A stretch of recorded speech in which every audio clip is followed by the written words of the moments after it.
Well, hello there, my lovely friends. Today is a gorgeous day, the kind that makes you want to sit on the porch and share good stories. I am just bubbling over with excitement to talk about all the wild things happening in our beloved Port Charles.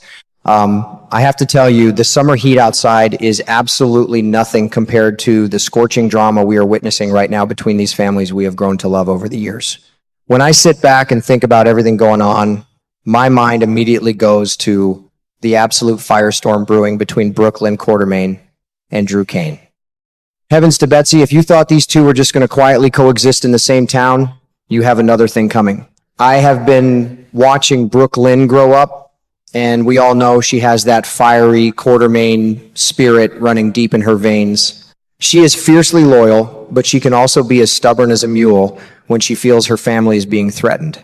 And right now, Drew Cain is positioning himself to be the biggest threat that family has seen in a long time. Now, let us talk about Drew for a minute. Bless his heart. We all know the man has been through the ringer. He is finally recovering, finally getting his mobility back, and you would think he would be filled with gratitude and a desire for peace. But no, that is not the path he is choosing. Instead, he has managed to completely alienate and anger the Quartermaine family. When you go toe-to-toe with a force of nature like Tracy Quartermaine, you are just asking for trouble.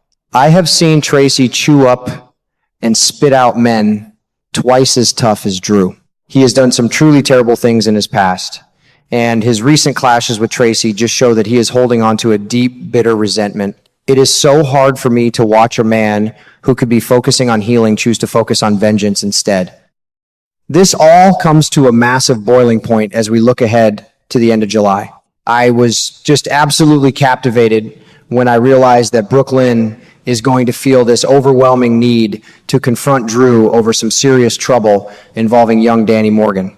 You know, there is something so incredibly touching about seeing Brook maternal and protective instincts kick in. She might not be Danny's mother, but she is a Quartermaine, and in that family, you protect your own as sure as God made green apples. I can just picture her marching right up to Drew, eyes flashing with that signature defiance, putting herself squarely between him and that precious boy.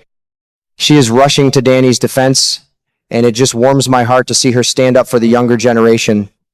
But of course, Drew is not the kind of man to just back down when confronted. He is hurting, and hurt people often want to spread that pain around. Instead of listening to reason, Drew is going to dig his heels in and adamantly insist on keeping Danny far away from Scout Quartermaine. When I saw this developing, I just shook my head in pure dismay. Using children as pawns in an adult game of chess is a hard pill to swallow. Drew is letting his anger cloud his judgment, drawing these invisible battle lines right through the middle of the family. He thinks he is protecting Scout, but in reality, he is just fracturing these family bonds even further. It breaks my heart to see the little ones caught up in this mess. And if keeping the children apart was not enough, Drew is going to take things to a chilling new level. He is going to look Brook right in the eye and make a promise that would send shivers down anyone's spine. He tells her that when he is finally finished with his plans, the Quartermaine family is going to lose absolutely everything. Lord have mercy, can you imagine hearing those words? I can only imagine the sheer anger and profound confusion washing over Brook in that moment. She loves her family's legacy. The Quartermaine name is everything to her. To hear a man so coldly declare that he intends to wipe them out completely must feel like a physical blow. You can bet your bottom dollar that Brook is not going to just take that threat lying down. But here's where the story gets so incredibly fascinating to me, and it is why I just cannot stop thinking about it. What if all this anger, all this bitter confrontation actually leads to the most unexpected alliance we have ever seen? We have all heard the old saying, "The enemy of my enemy is my friend," and I truly believe that is exactly what we are about to witness. Brook and Drew might despise each other right now, but they are both slowly realizing that they have a common denominator in their lives, causing them endless grief. And that common denominator is none other than Willow Cain. If they both take a step back and look at the bigger picture, they might just decide that Willow is a far more dangerous threat. Let us take a good long look at Willow for a second. My goodness, how she has changed. She is no longer that sweet, timid girl we first met. Lately, she has been making moves that are just downright ruthless. She has divorced Drew, leaving a trail of emotional wreckage behind her, and now she has managed to secure a seat on the General Hospital Board of Directors. That little stunt has made Tracy Quartermaine madder than a hornet, and it has put Willow directly in the crosshairs of the entire family. Willow is playing a very dangerous game of power and influence, and she is stepping on a lot of toes to get what she wants. Both Brook and Drew have incredibly valid, deeply personal reasons to want to see Willow fail miserably. Now, if Brook is going to team up with Drew to take down Willow, she is going to have to walk a very fine, very dangerous line. I sit here and worry about her. I really do, because Brook is carrying around secrets that are heavy enough to sink a ship. We all know the terrible truth that she was the other driver who fled the scene of Jordan Ashford's tragic accident. That alone is a heavy burden for a soul to bear. But to make matters worse, she went and framed Willow for that hit and run. Heavens to Betsy, that is a dark, dark secret. If that information ever fell into the wrong hands, especially hands as unpredictable as Drew's, Brook's entire life would be ruined. She is holding on to a ticking time bomb. We also know that Brook has never been one to play it safe. When she gets an idea in her head, she goes after it with a recklessness that just leaves me breathless. She has already risked so much by framing Willow in the first place, proving that she is willing to cross some major moral lines to get what she wants. I honestly believe that she is capable of taking even bigger, more dangerous risks if she decides to officially join forces with Drew. She might think she can control the situation, that she can use Drew's anger against Willow without exposing her own terrible misdeeds. But playing with a man who has nothing to lose is like playing with fire, and I am so afraid she is going to get burned. The thing that I think will finally push Brook over the edge, the absolute final straw, is Harrison Chase.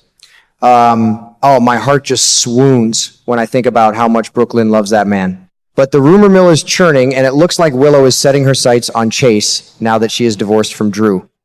Well, you can just imagine how that sits with Brook.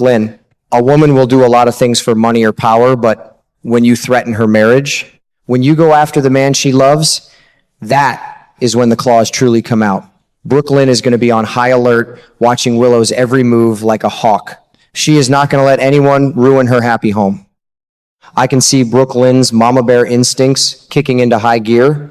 She is going to become fiercely protective of her marriage, and that desperation is going to drive her to make some very questionable decisions. I truly believe that her fear of losing Chase to Willow is what will ultimately convince her to shake hands with the devil and team up with Drew. She will rationalize it in her mind, telling herself that ensuring Willow faces some sort of severe punishment is the only way to keep her family safe. It is a tragic irony, really. In her desperate attempt to protect her love, she is willing to dive headfirst into the very darkness she claims to despise in people like Drew.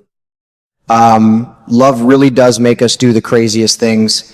And let me tell you, if Brook and Drew actually manage to coordinate their efforts, Willow is in for the shock of her life. We are already hearing whispers about new troubles and unexpected traps closing in on Willow. I cannot help but wonder if these sudden roadblocks in Willow's life are the direct result of a secret alliance between Brook and Drew. If they are pulling the strings from behind the scenes, setting traps for Willow to fall into, it is going to be an absolute spectacle to watch. They know her weaknesses, they know her ambitions, and they know exactly how to pull the rug out from under her. Willow might think she is riding high right now, but pride always comes before the fall. As I sit here and ponder all of this, I just feel a deep sense of anticipation mixed with a little bit of sorrow.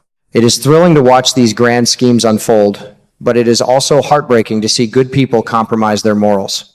Brook is risking her own soul, carrying the guilt of that hit and run, just to maintain her grip on the life she wants. Drew is letting his trauma turn him into a bitter, vengeful man, and Willow has lost that sweet innocence that made us root for her in the first place. They are all caught in this tangled web of lies, secrets, and revenge. It is a classic Port Charles tragedy, beautifully messy and utterly captivating. I just know that we are all going to be glued to our screens, watching every single moment of this unfold.